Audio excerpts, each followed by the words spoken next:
Welcome to the patrons only video for today, which there are two components of what we're looking at today. One is the case of the missing verse, which is Acts 8:37. Where did it go? And then at the very end, I talk a little bit about Isaiah 53, because this week we looked at Acts 8 in my daily podcasts and Greek videos. Well, let's go ahead and start. So here is Acts 8:37. And Philip says to him, if you believe with your whole heart, it is permissible. Nothing wrong with the verse. I want to make that very clear. No one today thinks there's something wrong with this verse. There's no conspiracy. Oh, they don't, the first inkling of people who hear this for the first time is, okay, what did they not believe in this verse? They didn't believe in faith. What horrible, evil people they are. They didn't believe that Jesus was the Son of God. What fiendish heretics they are that took this verse out. And of course, that's a completely mistaken understanding of the situation. Well, let's look at the verses in context. Verse 36, and the eunuch says to Philip, look, water, what prevents me from being baptized? Verse 37, and Philip says to him, if you believe with your whole heart, you can be baptized. And answering, the eunuch says, I believe that Jesus is the Son of God. Verse 38, and he commanded the chariot to stop. Okay.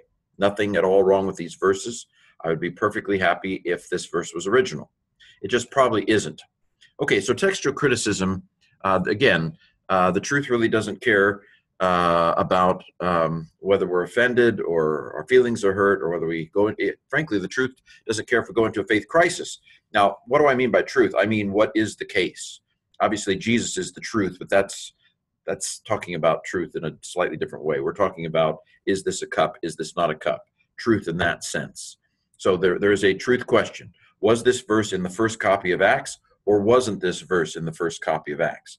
How that truth affects me is a completely different question. It's a pastoral question. But the question of whether the verse was there or not is a truth question. Was it there or was it not there? Okay. And textual criticism is the branch of biblical studies that addresses questions like, was this verse there or was this verse not there? Now, of course, there is a textus receptus branch of textual criticism. In my opinion, this is a group of very intelligent people who basically, again, you don't have to agree with me, obviously. I won't be offended if you disagree with me. Just don't shoot me.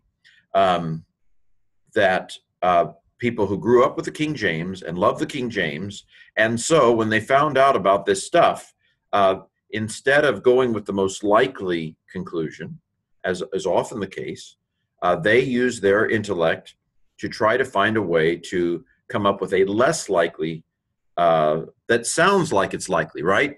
Those who argue for conspiracy theories often sound like, oh, this is obvious. There's a big skew here. And I'm not saying there can't be skew. I'm just saying that, in my opinion, this one's not even close from a evidence standpoint. And so there's a whole group of minority scholars, not a lot of them, but there is a whole group of minority scholars who have applied their considerable intellect to finding ways to read the evidence in a different way. And I want to make it very clear, they are very intelligent, probably more intelligent than I am. They certainly know the evidence better than I do. This is not the way truth works with human beings. The intellect of human beings doesn't mean you're right. Intellect often just equips you better to argue for your own idiosyncratic position. And I'm sure that's true of me, except at some point I went through a faith crisis because of these things, and I decided I was going to go with where the evidence lied, where the evidence lay, rather than not where the evidence lied. Evidence doesn't lie. Well, the evidence can lie. That's a different story. Okay, moving right along. So textual criticism is the branch of biblical studies that tries to determine what the original text read. And it uses two kinds of evidence, external evidence and internal evidence. External evidence is the evidence of the manuscripts. That is, there are no original copies to any of the books of the Bible. And so external evidence asks, how do the manuscripts read on this particular topic? So the earliest Greek manuscripts do not have this verse. P45 is very early. I'm trying to remember. I think it dates to the to the 200s. Let me get out my handy dandy notebook here, and I can look it up. I should know this by now. P45 dates from the 200s. Hey, I was correct. Let's see where P74 dates from. P74 dates from the 600s, so that's not as helpful. The P stands for papyrus. These are the oldest of our manuscripts. Okay, this is Codex Sinaiticus. This is Codex Vaticanus. Both of these date from the early 300s. They are very old.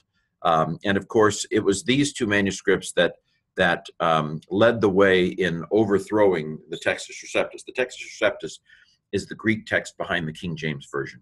The Textus Receptus was edited in the 1500s, basically, starting with a man named Erasmus. I like Erasmus. Don't get me wrong. I'm not trying to be negative toward these people. These were great, intelligent people, but they worked with the evidence they had. Erasmus worked with the evidence he had. Codex Alexandrinus dates from the 500s, and then minuscule 33. By a minuscule is a cursive manuscript. They tend to be later. These capital letters refer to uncials. Uncials are all caps manuscripts, and then papyrus manuscripts are the P ones. 33 stands for a minuscule. It's a medieval manuscript. But it's considered to be one of the better of the cursive manuscripts of the Middle Ages. Of course, there's a little circularity in here. Why is manuscript 33 thought to be better? Because it reads like these uncial manuscripts and papyrus manuscripts. So there's a little circularity as to why 33 is considered a better manuscript. Okay, the vast majority. Here's an interesting thought. The majority text, in terms of the Greek, doesn't have this verse. In fact, some of the manuscripts that Erasmus used to create the Textus Receptus, Erasmus was the author of the first widely publicized printed Greek New Testament in 1521? I don't remember exactly when. I have a horrible brain. But Erasmus was behind the first widely circulated Greek New Testament. There was another version in Spain, but it got held up by the Pope, and it wasn't meant really for a popular audience. Not that the Greek New Testament is ever meant for a popular audience, but never mind. A whole nother story. Tangent man, alert. Okay, but Erasmus, it wasn't actually in the text of any of the manuscripts, the 6 to 12 manuscripts that Erasmus used, but it was in the margin of one of it. And so Erasmus thought, oh, this must have been in the original, and it was just carelessly put it, in the margin.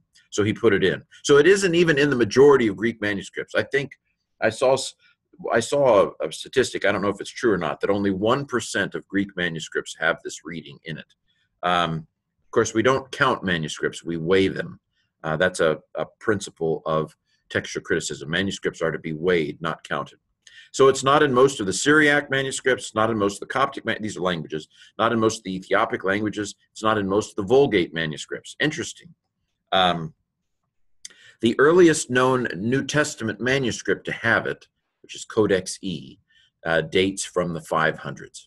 So again, it's not that we have tons and tons of manuscripts before the 500s, but the ones that do exist don't have it. Now it is quoted by, this verse is quoted by Irenaeus in the late 100s. I've found the ending of Mark seems to be quoted by Irenaeus. Irenaeus is about from the year 180. And in my opinion, Textus Receptus scholars love Irenaeus because Irenaeus seems to attest to some of these readings that modern scholars don't think are original. Now, here's the thing. Irenaeus, does he quote it from a manuscript, or is he telling what they would have said? This is the thing. Irenaeus is a witness to theology. Is he a witness here to the way the text read? Again, this shows how cleverness, in my opinion, how cleverness can be used to argue for just about anything, as we'll see in a moment with, I think it's Edward Hill. Okay, from an external manuscript perspective, it is not at all likely that these verses were original. So the other kind of evidence is internal evidence. With internal evidence, we basically ask given the internal logic of Acts 8, is it more likely that this text was added in, or is it more likely that this text was dropped out in some way, whether intentionally or unintentionally? What we do with internal evidence is we create a kind of storyboard, and we say, okay, which is the most likely scenario? So here's an example of some evidence from internal evidence. The phrase, the Jesus Christ, is not a Luke Acts expression. It's not typical. He talks about the Christ. We've already seen that in our trek through Acts. But the idea of Jesus Christ, where Christ is almost a last name, is not the way Luke talks about the word Christ. So that's an example of internal evidence, where the verse in question is not Lucan style. Now, again, this doesn't prove anything, but it's a drip, drip, drip, a little bit of evidence. Now, this is what Bruce Metzger, may he rest in peace, former Princeton scholar, one of the modern champions of textual criticism, and a man of faith, even though he was Presbyterian, I believe. But anyway, this is what his textual commentary on the Greek New Testament says, that basically it is likely that this text was inserted in to the text. There is no reason to take it out, but it may have. He thinks it may have started as, and of course, when I say he, I mean the committee that wrote this commentary. That this verse may have started as a marginal note based on traditions such as that found in Irenaeus, and then later, as the text was copied, it may have been put in the text, with the sense that the early church would have expected there to be some sort of confession of faith before baptism. And so here we have it. We have a confession of faith. Again, that's a storyboard. Is it more likely? Why would somebody have taken this verse out? Isn't it more likely that someone would say, there needs to be a confession of faith here. And so they created one, and eventually, as it became tradition, and as the text was copied, it got put in the same way, by the way, that Erasmus does. This is what Erasmus does. Erasmus sees it in the margin of a text, and he copies it into his Greek New Testament. Now, there are other scenarios. Here's an example. I think his name's Edwin, but Hill, Edward Hill, I think is his name. He was a very staunch defender of the Textus Receptus in the late 1800s, I think it was, when Westcott and Hort were coming up with their critical edition of the Greek New Testament.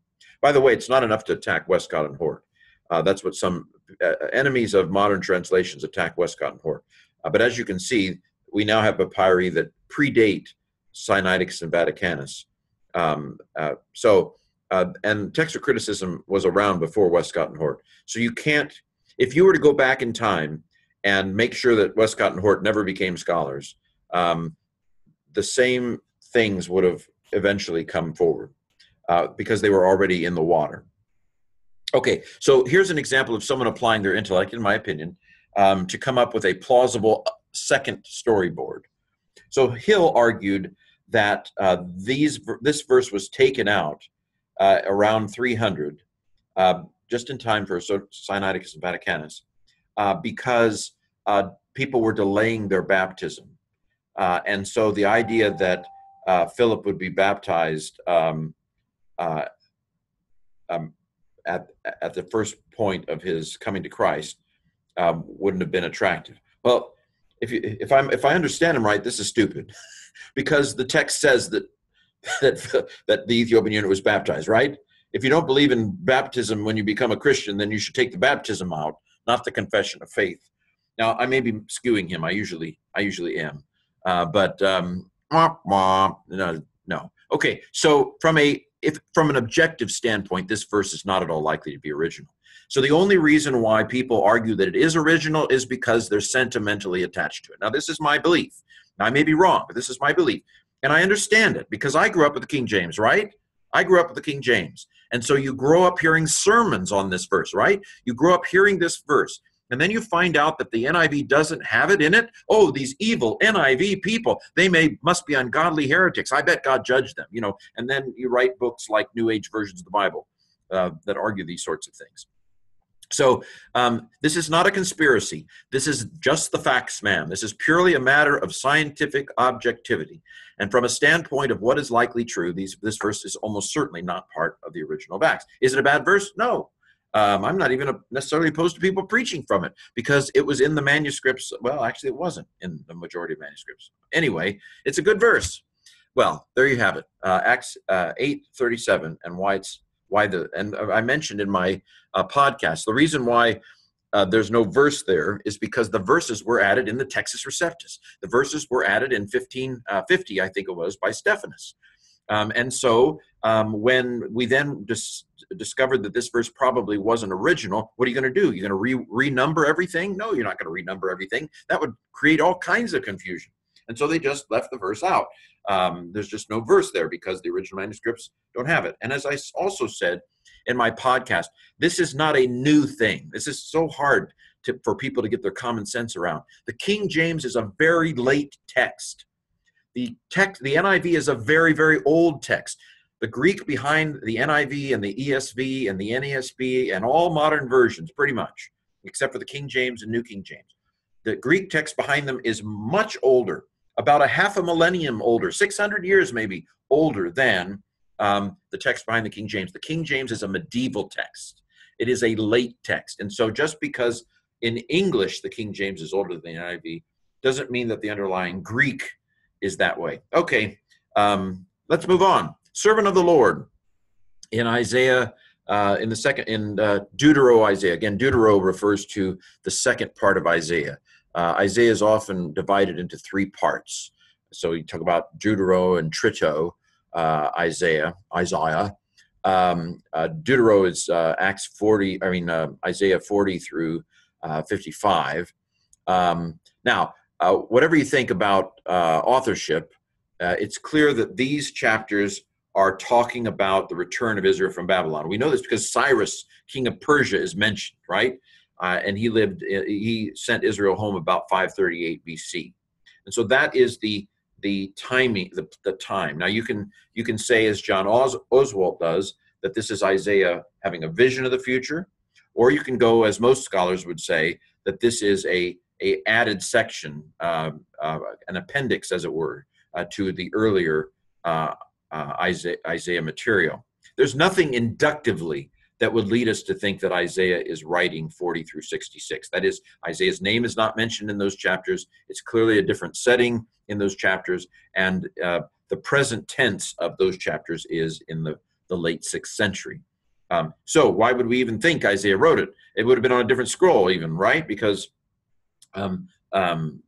66 chapters is too long to fit on a scroll in the ancient world. So why do we think Isaiah wrote these chapters? We do because the New Testament refers to these chapters as being written from Isaiah. And so so there's no inductive evidence for the Isaianic authorship. It's a question of whether we think that the New Testament authors would have, or that the New Testament authors had to refer to these chapters in that way.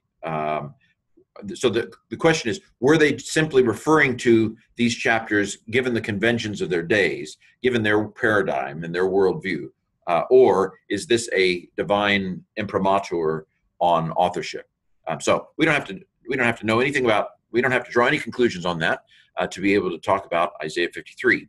So it's quite clear from inductively from these chapters that the servant is Israel, right? Israel, my servant, Jacob, descendants of Abraham. Very explicit. That's who the servant is. And this continues throughout the section, by the way. There is no place where we can say, and here's where he changes who he's talking about. Or is there? Verse 44, listen, Jacob, my servant, Israel, again. And I haven't put all the references to servant here. In 44 and 45, clear connection to Cyrus. Leave Babylon. This is a return from Babylonian captivity. That's clearly the original meaning. Now, the New Testament will give it a second meaning in relation to John the Baptist and Jesus, and that's great. Nothing wrong with that. That's the sensus plenior, the fuller sense, a spiritual interpretation. I have no problem with that sort of thing, and it's inspired, right? But so I have, as you know, if you've watched these at all, the sense that God often gives multiple interpretations to scriptures. There's an original meaning, and then there's a New Testament meaning, and then sometimes, maybe he speaks to you through it as well, and gives it a Ken Shank meaning. Now, Israel is speaking in chapter 49 in the first person. Now, that doesn't continue.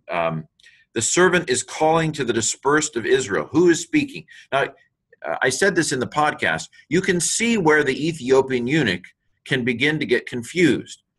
Who is speaking here? If the servant is Israel, then who is the servant calling to the dispersed of Israel? We do get a sense that the servant is located, I think, a little bit in Jerusalem. That the servant is a voice from Jerusalem, or shall we say, a voice centered in Jerusalem. Okay, so there is, I think, a kind of ambiguity in the text that enters in around this point, that opened up a door for the Holy Spirit to have the early church understand Isaiah 53 in relation to Jesus. I think there's a little bit of an ambiguity here as to who is speaking.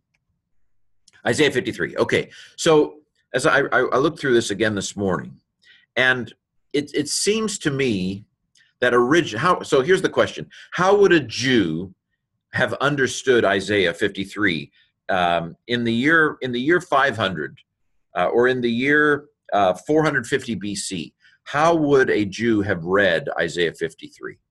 And of course, if we're going to read how a Jew in the year 400 BC read Isaiah 53, we have to, or do we?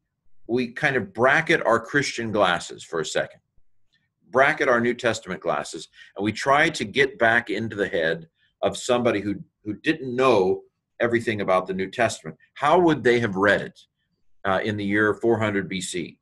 And it sounds like it is someone now talking about, so it's Israel now talking about the Israel of the recent past. That the ancestors of the voice coming from Jerusalem, as it were, have suffered so that Israel can continue, have suffered so Israel can be restored. And so, again, I'm not saying that I'm perfect here, but I'm inductively speaking.